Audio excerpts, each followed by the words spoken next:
hurling semi-final between Limerick and Clare. Commentary comes from Gary McDonagh.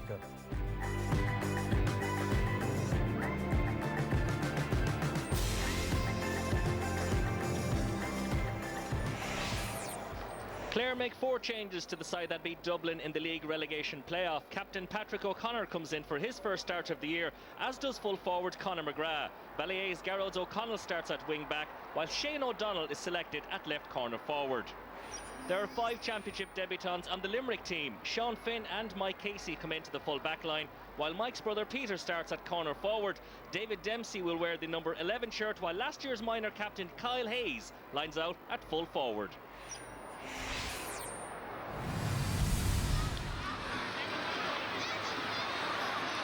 McInerney, good clearance. Now a chance for the Clare full forward line to get their first possession of the game. It is grabbed wonderfully by Conor McGrath. Good turn for McGrath, jinks one way then the other, adjusts the helmet, and McGrath gets the shot away, and Clare are on the scoreboard. Down to the full forward line. Lovely control by the full forward Kyle Hayes. Gets the pass back eventually, but a good intervention by Kelly. Now then, here's John Conlon, chance for Clare. Conlon in towards the square, and it's broken down, a chance of a goal, and it's been buried. And it's Clare who scored, and it's Shane O'Donnell. Initially it was good work by Kyle Hayes. He gave the pass out, but it was Rob Conlon put the ball in towards the square, broken down, O'Donnell reacted, and Clare lead. Good ball out to David Fitzgerald. Tony Kelly towards Aaron Shanaher. He's not able to get it, but O'Donnell has got it. And here comes O'Donnell, chance of another goal. And it's in the back of the net, and it's a fabulous score from Shane O'Donnell. His second goal of the match. And Clare are taking command of this. Look at Shane O'Donnell, the way he got away from his man. And a wonderful composed finish by the man from Éire Óg. Great score, 2-2 to 3 points. Nicky Quaid goes long with the aid of the breeze. And this one, well taken.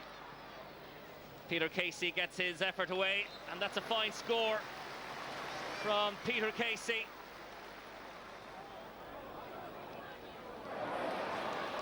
Good take from Dan Morrissey. And that's a wonderful effort.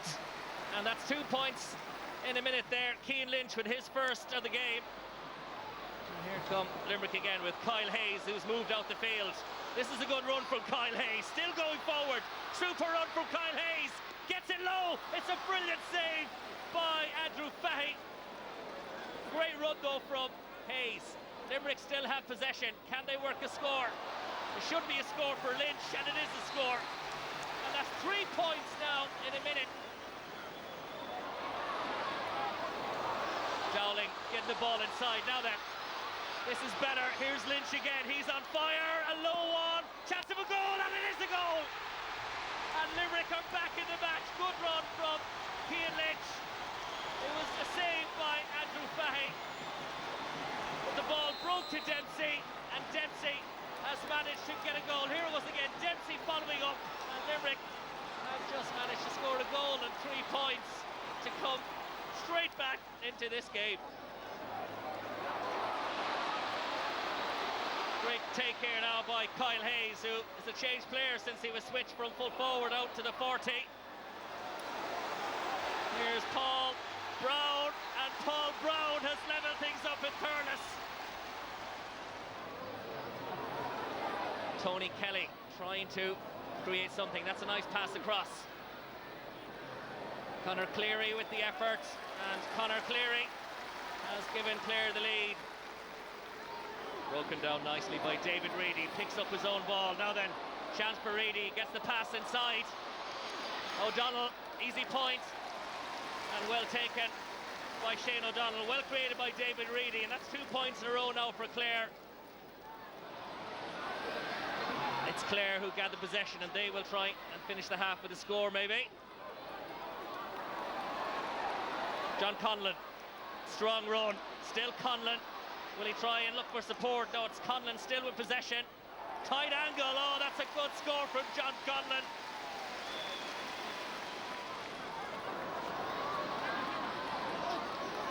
Hodge Collins trying to get his inside men moving. Lovely take by McGrath. Still Conor McGrath. And Conor McGrath brings the half to an end with a wonderful point. And Clare will be delighted to finish the half that strongly.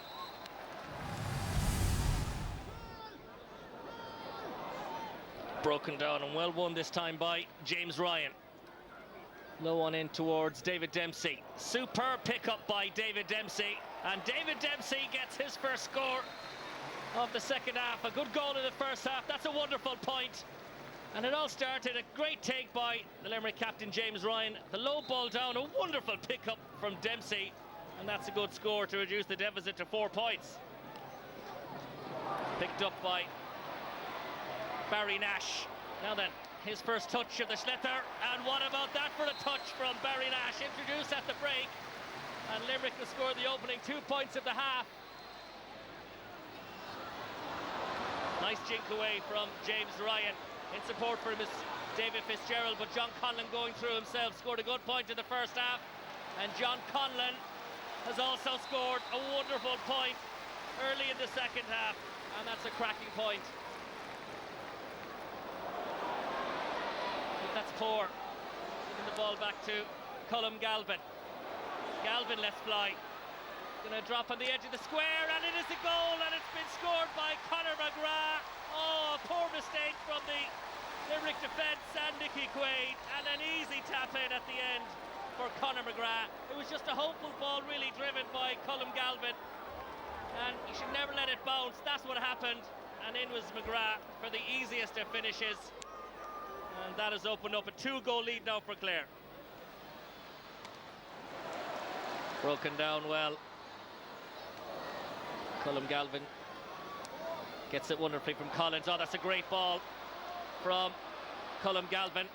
And here's Jason McCarthy, literally seconds in off the bench. And what a start to Jason McCarthy in the Munster Championship. Limerick try to create something now through Richie McCarthy. Under pressure though, still has it, McCarthy, and then gets his pass inside to Kyle Hayes. Still has possession, the youngster now, a chance for Hayes. And that's a great score from last year's minor captain.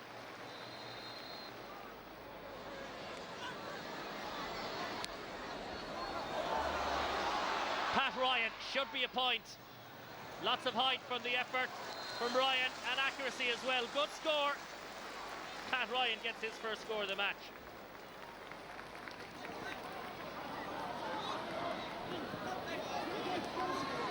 Clare then going forward through Shane Namori. That's a superb effort from the touchline. Oh, what about that for a point from Shane Namori? Long ball driven forward now by Jason McCarthy into the edge of the square, and well, there's a chance maybe here for Cunningham. Was he hauled down? All eyes on the ref. Aaron Cunningham won a great ball. Referee James McGrath coming through, and it's a penalty to Clare. Fantastic catch by Cunningham, and as he turned around, he was bottled up there by Nicky Quaid, and that was clumsy by the goalkeeper. Just as he turned around, and really just Quaid put both arms around Cunningham.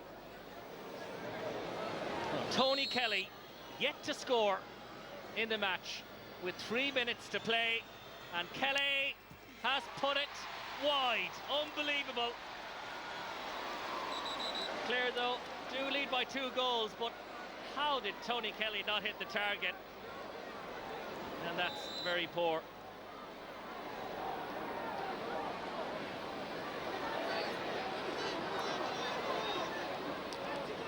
Driven forward. Chance now for Galvin, and Ian Galvin gets his first score of the match. Good point by the substitute.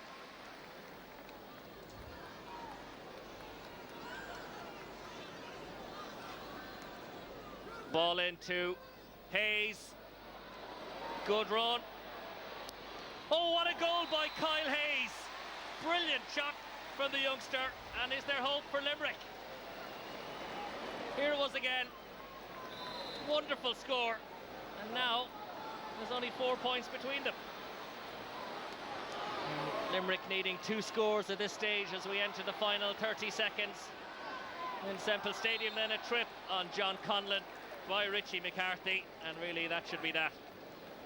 That was more frustration than anything else. And here's a final chance so for Reedy, and David Reedy hits another wide, and well, there goes the final whistle.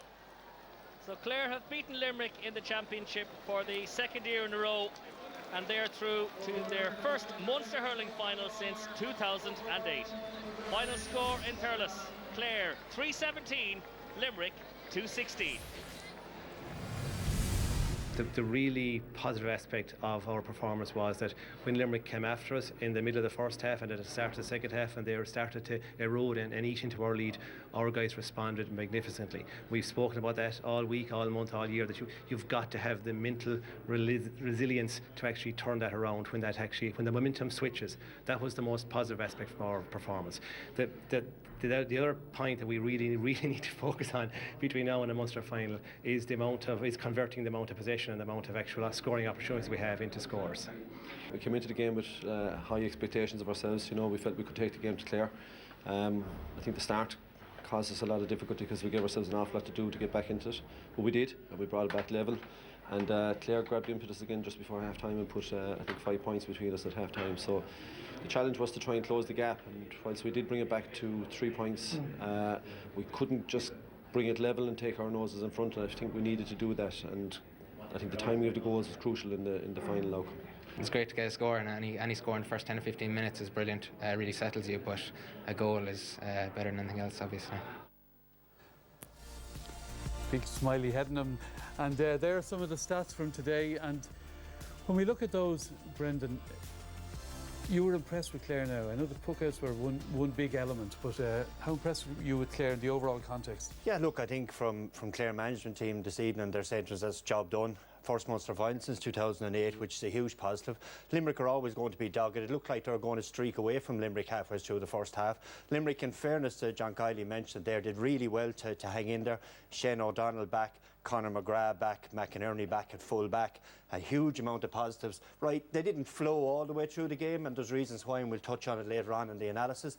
But overall, if you're in the Clare camp tonight, you're happy preparing for a Munster final, which is still a huge amount to work on.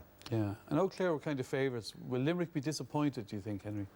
I think they will. I don't think there was only one period of dominance where they took hold of the game. They scored 1-5 between the 20 and 25th minute, and it was the only time where there was a bit major excitement in the ground. You could sense it coming through in the atmosphere. But apart from that, it was fairly flat. The game was fairly flat. Similar to last week, it always looked like Clare were in control apart from that period. So I think Limerick will be disappointed. The only thing is some of the younger players did stand up, definitely. I think Clare, as Brendan has said, would be very happy, you know. They haven't been in a Munster final since 2008. So today was about getting the job done. They scored 3 goals. They scored 5 goals in total last year, and that was against Laois. All of them in the one match? All of them in the one match. Against Waterford, against Limerick, and against Galway. They didn't score any goals. So there's some very positive signs for Clare. And if I was sitting at home tonight drinking my cup of tea, I might even have a chocolate biscuit saying that we're in the Munster final and we're happy, you know. You're mad you are when you're out this Sunday. Oh, yeah, bank holiday Sunday days. Well, when you're talking about the goals, Shane O'Donnell lit it up. Yeah, and he did, and he lit up the All-Ireland final a few years ago, and we've probably been waiting to see him since then. But I think he's been, to be fair to him, he's been frustrated because he hasn't had any support around him. And today he did lead up. He was the difference. Himself and Conor McGrath were the difference. John Conlon here was going for a pint breaks. But here they are. They're in around the goal, the 3 of them. Shane O'Donnell snaps onto it, back of the net, first time touch. Again, what we showcase here is that inside the 30-yard line, we've 3 Clare full forward line inside the 30-yard line. Shane O'Donnell is on the outside. The ball breaks. And what happens is that it's man on man then. You know, there's no sweeper there. And he just burns Mike Casey, and a brilliant finish. And that's what we've seen him do in that All-Ireland a few years ago. And I just had to show this point. Just watch him out here. The swiftness, the alertness, the sharpness. That's what we saw Shane O'Donnell do a few years ago. And I don't think he had the support. Now, he did score 2-2 in the first half. In the second half, he was a bit quieter and he was a bit more withdrawn. I think Clare came into their shell a little bit, and I think that's something that Jerry and the management team will work on. But that system suits them, you think? Oh, definitely. Yeah, but for anyone, Des, if you're inside and you've 2 lads, 2 Limerick players around you, you're going to struggle. Inside it was man on man, and that's the old-fashioned way, but you can see they got the benefits of it tonight. The team watching them though, Brendan, if they're playing them next, will say we need to have somebody sitting there in front of those three. Yeah, they will do. And actually, Shane O'Donnell today, it looked like his life wasn't in danger during the game, because last year he was getting the ball out. You could see him was frustrated, hands up there, off free ref and all this thing. There was none of that today, support around him, and these guys have just flourished. You know yourself, Henry, if you've got somebody to play off of inside there, huge rewards for Clare, and they got it in the pastures of play. It was shown there. Now, the goalkeeper, Clare have mixed their goalkeepers during the league. Andrew Fahey was in goal today, and he got a little bit of stick for his puckouts, but you would defend him. I would to a certain extent, all right, not only for the goalkeepers union, but like if you think of the half forward line you're hitting out to, John Collins really the only target man, so the only choice he has then is to play to the half back line. You can see him, he flicks the ball out to half back, everything is perfect, there's a triangle there, there's options to the guy coming out with the ball, and then once it's moved out, it is high risk stuff Des from there. You know, they want to get through that middle channel where the 265s are to get a platform to play. The other way of going about it though is to break the ball down. Aaron Shanahan did it perfectly here. Clare midfielders, especially Colin Galvin, Tony Kelly, want to be racing onto the ball. Shanahan doesn't try to catch it, flicks it on into the open space they're in, and Galvin scores a point. Now, there was passage of play during the game. You hear the supporters say, no, hit it. In this case, Andrew Fahey had the ball in his hand for about 25 seconds before he poked it out.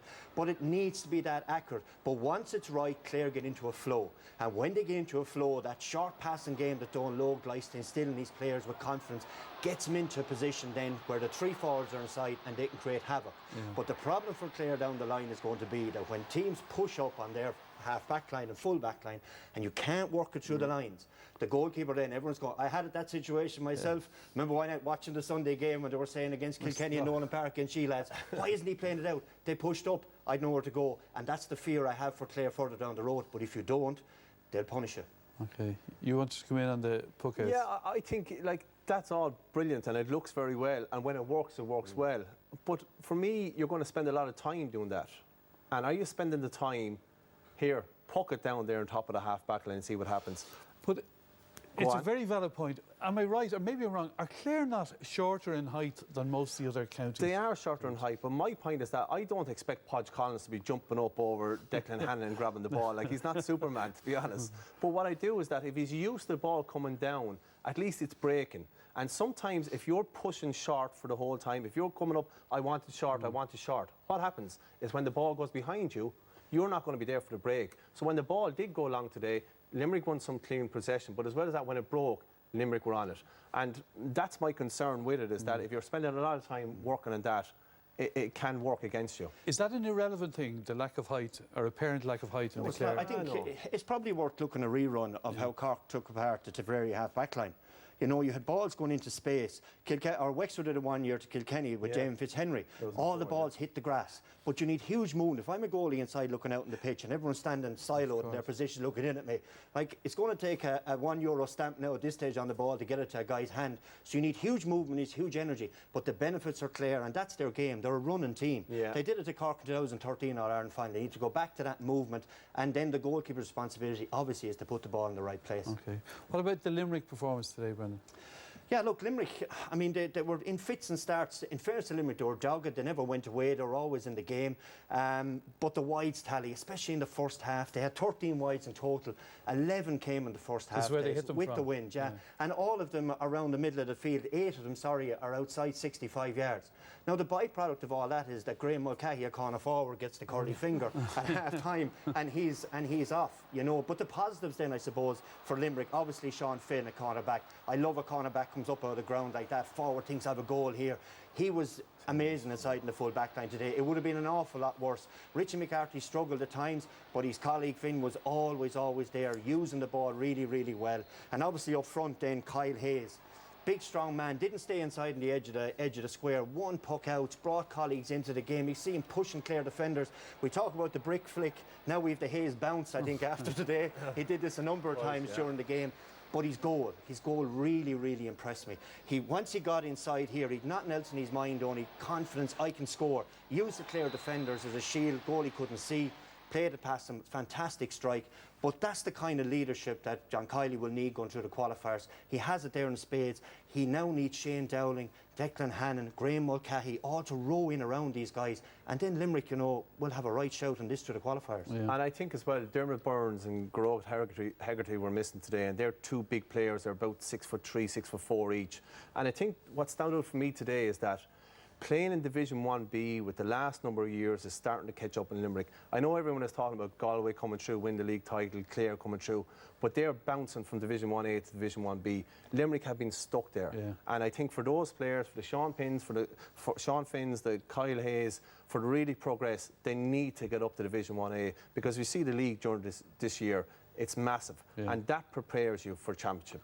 Well, speaking of Championship, where do Clare stand? If we're looking at Clare as potential contenders for the All-Ireland, where do they stand? Yeah, everyone is talking about Clare as potential, and they are. You know, they have the potential, but for me, they're going to have to improve in a couple of areas. We've spoken about the puckouts before. I don't expect them, as I said, to go up and win the ball, but these puckouts are coming down, and Limerick are clean them. And Tip and Kilkenny will absolutely dominate teams like that. So they do need to be breaking the ball at least and getting on the break. And sometimes for me as well, they revert to the road style play, especially in the second half. David Reedy came through with the ball. I see he takes a shot. We highlighted in the first half 3 inside. Look at this, 8 players, 2 at the full forward line, outside the shooter, 1 man inside, harmlessly wide. So I think they are going to really need to push up and not get drawn in. And as well as that, David Reedy hit the frees today. Did okay in the first half, second half a few wides. For me, Tony Kelly is their talisman. He's their key player. He wasn't on the ball today. The first time we see him was when he missed this penalty.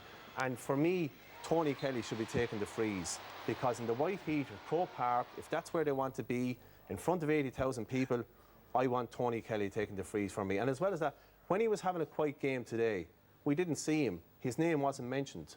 Normally, if he's having a quiet game and he's taking the frees, it's Tony Kelly, Kelly. And it eases you into the game. I always liked that when I was playing. Even yesterday we were playing a challenge with my club, and the boys wanted one of the lads to take, and I wasn't too happy about it, because it keeps you in the game, Des. Some young fella denied taking the frees down at Ballyhale. Also on Tony Kelly, Des, it's important. Like, he had 18 possessions during the game, but 40% of the time he had the ball in his hand was in his own half of the pitch. Now, if Clare are going to be doing anything, like, Tony Kelly is too honest a player, I think. He's too much of a team player. If he was a little bit more selfish, played further up the pitch a little bit, with the backing, of course, of the management, and get him on the end of a few balls, he'll draw frees. You know, the whole thing works around him. And I think Podge Collins and Tony Kelly are very similar. Yeah. So one of them is playing centre, one of them is playing wing. And to play wing and to play that game, it's harder, because you have to kind of keep your shape as well. So it's to put the jigsaws together, but I think they're in a good place heading into a Munster final. Last question, it wasn't TJ Reid you were stopping from taking the frees? No, it was his brother, so it was nearly worse. The whole Reid family, all right. Well, my thanks to Henry and Brendan for their company tonight. Up next, lots of excitement and big